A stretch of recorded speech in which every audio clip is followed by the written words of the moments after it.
बृजभूषण जी और पंडित जी के पास आज उनके एक रीडर का मेल आया है। ये रीडर उनके ब्लॉग के शुरुआती रीडर्स में से है। हमेशा कमेंट करके पंडित जी से कम्युनिकेशन बनाए रखते हैं और आज पहली बार उन्होंने मेल किया है।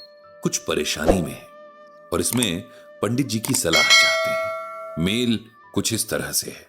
पंडित जी नमस्कार, मैं नरेश कुमार हूं। जैसा कि आप जानते ही हैं कि मैं आपका ब्लॉग रेगुलरली पढ़ता हूं और आपसे कई बार कमेंट्स के जरिए बात भी कर चुका हूं। आज मैं अपनी पर्सनल लाइफ की एक सिचुएशन में आपकी हेल्प लेना चाहता हूं। मैं चाहता हूं कि आप पहले मेरी सिचुएशन को समझें और फिर मुझे गाइड करें कि मुझे क्या करना चाहिए। मेरी समस्या मेरी फैमिली से जुड़ी है। मेरी फैमिली यानी परिवार में मैं, मेरी पत्नी सुधा और हमारा एक बेटा है। बेटा बहुत पहले ही विदेश में सेटल हो चुका है। उसकी शादी भी हो चुकी है और एक बेटी भी है। मैं और सुधा साल में एक बार बेटे के पास चले जाते हैं। कभी कभार बेटा भी अपने परिवार के साथ आ जाता है। मुझे और मेरी पत्नी को बेटे के बाहर सेटल होने से कोई परेशानी नहीं है। उल्टा हम खुश हैं कि वो अपनी फैमिली और करियर में खुश है। मैं और सुधा भी साथ में बहुत सुखी हैं। हम दोनों तंदुरुस्त हैं। पैसे की भी फिलहाल कोई कमी नहीं है। इसके अलावा जिंदगी में और क्या चाहिए। लेकिन हम इंसान अपने लिए कोई ना कोई दुख ढूंढ ही लेते हैं। सुधा एक बहुत अच्छी इंसान है, बहुत केयरिंग भी है। उसके साथ मेरा जीवन बहुत अच्छे से बीता है, लेकिन उसकी एक आदत की वजह से वो खुद भी परेशान रहती है और मुझे भी परेशान करती है। ये आदत है फालतू के सामान को सुरक्षित और संभाल कर रखने की। वो कभी भी किसी चीज को फेंकती नहीं है, चाहे वो सालों से इस्तेमाल में क्यों ना हो। खराब हो या किसी काम की ना रह गई हो, तब भी उसे बहुत संभाल कर रख देती है। मैं अगर कबाड़ को फेंकना चाहूं तो वो मुझसे लड़ पड़ती है। हमारे घर में हमारी शादी के बाद से अब तक का ऐसा सामान मौजूद है जो कभी खुला नहीं, संदूकों में बंद है, लेकिन हम उसे फेंक नहीं सकते। मुझे मेरा घर कबाड़ खाना नजर आता है।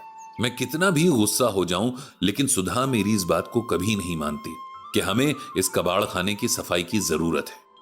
लेकिन इस आदत के पीछे भी एक वजह है और इस वजह को मैं समझता भी हूं।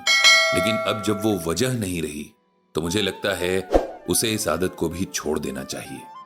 मेरी पत्नी का बचपन बहुत गरीबी में बीता।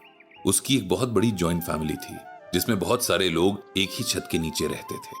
उसके परिवार में कमाने वाले कम और खाने वाले ज्यादा थे।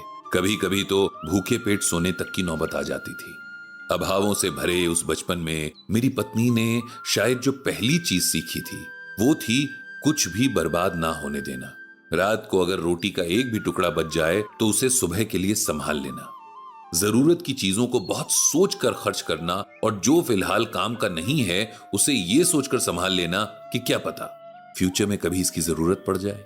शायद बचपन से लेकर शादी होने तक उसने यही सब देखा और किया और इसीलिए ये उसकी आदत बन गई।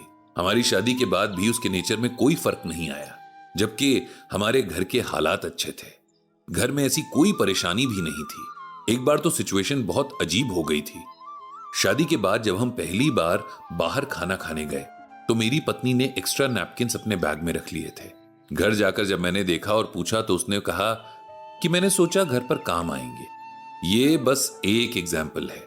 उसको चीजों से ऐसा मोह है कि छूटता ही नहीं। मैंने और मेरे बेटे ने भी बहुत समझाया, लेकिन वो नहीं समझती। मैंने सोचा शायद ये कोई साइकोलॉजिकल प्रॉब्लम ना हो, इसीलिए अपनी पत्नी को बहुत समझाया कि हमें किसी काउंसलर के पास चलना चाहिए, लेकिन वो कभी नहीं मानी। उल्टा रोने लग जाती थी कि मैं उसे पागल समझता हूं, जबकि ऐसा बिल्कुल भी नहीं था। मैं उन लोगों में से हूं जो फिजिकल इलनेस की तरह ही मेंटल इलनेस पर भी ध्यान दिए जाने की इंपॉर्टेंस को समझते हैं और ये भी जानते हैं कि अगर कोई मेंटल इलनेस हुई भी तो ट्रीटमेंट से ठीक हो जाती है। लेकिन मेरी पत्नी ये सब नहीं समझती और ना ही समझना चाहती थी। टाइम के साथ ये प्रॉब्लम बढ़ती गई। बेटा पैदा हुआ तो उसके लिए ढेर सारे कपड़े और खिलौने वगैरह आने लगे, जो आज भी हमारे घर में मेरी वाइफ ने संभाल कर रखे हैं। उसकी ग्रेजुएशन तक की कॉपी किताबों से बक्सा भरा पड़ा है। मेरी वाइफ ने शायद ही कभी कुछ ऐसा बाहर फेंका होगा जो पूरी तरह बर्बाद ना हो गया हो, नहीं तो वो हर चीज को आने वाले कल के लिए संभाल कर रख लेती है। चीजों से उसका ऐसा मोह देखकर मेरा दिल बहुत दुखता है। कभी कभी बहुत गुस्सा भी आता है, लेकिन मैं खुद को समझा लेता हूं। मैं उसे समझाना चाहता हूं, लेकिन मुझे समझ नहीं आता कि उसे क्या कहूं कि वो समझ पाए। उसका चीजों से मोह कम हो जाए, मैं उसे कुछ ऐसा बताना चाहता हूं। और मैं उम्मीद करता हूं कि इस मामले में आप मेरी मदद करेंगे और मुझे कुछ ऐसा बताएंगे जिससे मेरी पत्नी को इस मोह से छुटकारा मिल सके। पंडित जी ने बहुत गौर से नरेश जी की परेशानी पढ़ी और समझी। वो जानते हैं कि हर इंसान को नरेश जी की पत्नी वाली प्रॉब्लम है, किसी को कम तो किसी को ज्यादा, हाँ, लेकिन है सबको। चीजों से, रिश्तों से, लोगों से, जगहों से जो हमारा मोह है वो हम कहां समझ पाते हैं कि ठीक नहीं है, उल्टा सभी दुखों की जड़ है। उन्होंने नरेश जी को जवाब लिखा, प्रिय नरेश जी, नमस्कार। आपका मेल पढ़ा और समझा भी। आपकी पत्नी को जो परेशानी है उसे मोह कहते हैं और इससे तो बड़े बड़े ऋषि मुनि और तपस्वी भी नहीं बच पाए हैं। हर किसी को किसी न किसी से मोह है। बस फर्क इतना है कि आपकी पत्नी का बेजान चीजों के प्रति मोह हद से ज्यादा बढ़ गया है। इसी मोह के कंट्रोल में होकर अर्जुन ने युद्ध से मना कर दिया था और तब भगवान श्री कृष्ण ने उन्हें गीता ज्ञान सुनाया था। इस मोह के बारे में भगवान ने गीता में बहुत डिटेल में बताया है। एक श्लोक मैं यहां आपको बताता हूं। सत्वात् संजायते ज्ञानम रजसो लोभ एव च प्रमाद मोहो तमसो भवतो अज्ञानमेव च। इसका मतलब यह है कि नेचर ने हम इंसानों को 3 तरह के गुणों से बनाया है।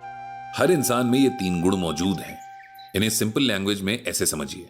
पहला गुण है सत्वगुण या आम बोलचाल में सतगुण, दूसरा गुण है रजगुण और तीसरा गुण है तमगुण। अब इनका फर्क भी समझिए कि सतगुण से इंसान के अंदर नॉलेज और रजगुण से ग्रीड पैदा होती है, तम गुण से गुस्सा और मोह पैदा होता है। नेचर जब भी इंसान को कुछ देती है तब उसके पीछे बहुत से कारण होते हैं। इन तीनों के पीछे भी जो कारण हैं, आइए उन्हें समझते हैं। जो रजगुण है उसकी वजह से इंसान के अंदर मोह माया पैदा होती है और इसी वजह से ये सृष्टि आगे बढ़ती है। ये प्राणियों के अंदर अपना वंश बढ़ाने की इंस्पिरेशन देने वाला गुण है। सतगुण को आप सतयुग से रिलेट कर सकते हैं। ये इंसान के अंदर अच्छाइयां बढ़ाने वाला गुण है। इस दुनिया में जो भी जिंदा है उसके अंदर प्यार और दया जैसे इमोशंस बढ़ाने वाला ये ही गुण है। इस गुण की वजह से ही ये दुनिया रहने लायक बनती है। अब बात करते हैं तम या तमोगुण की। तम का मतलब होता है अंधेरा।